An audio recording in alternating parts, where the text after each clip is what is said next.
Could you say your name and your job title first, please? My name is Christin Gonzales, and I am a community organizer intern for Changemakers. Could you tell us a bit about the action you've been doing in Collyhurst, very briefly? In 2003, the Collyhurst community was promised a private initiative funding regeneration scheme, and that scheme created the opportunity for residents of Collyhurst to look forward to new homes. And over the course of these last 7 years, there's been a lot of difficulty in actually following through with this scheme. And what ended up happening was about a week ago, the government announced that the PFI, which is the Private Funding Initiative scheme, had been decided not to go ahead with it. And during that time in between, from 2003 to now, there's been a lot of deterioration of the housing, masonettes. There's been already at the beginning of the demolishment of some of these masonettes, and there's been promises and statements made about the rehousing system and how it would work.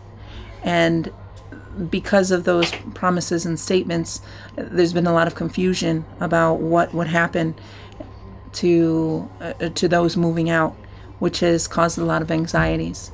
And the community came together and said, well, we need to address these issues now. It's been 8 years almost, and we need this for our community.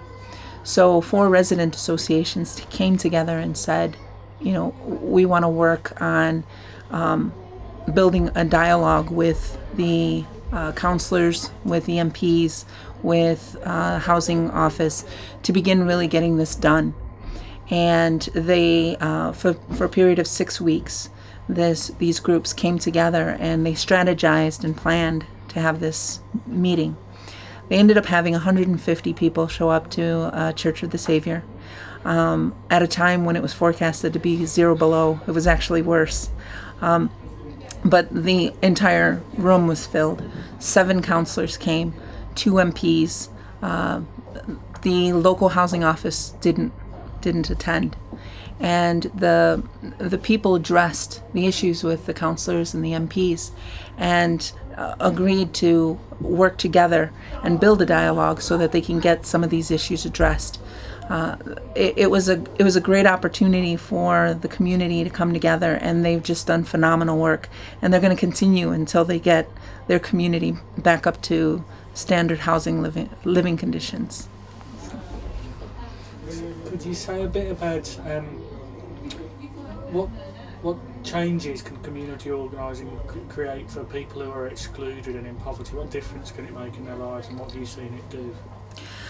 I've seen community organizing change lives of people who didn't think they had much of a voice.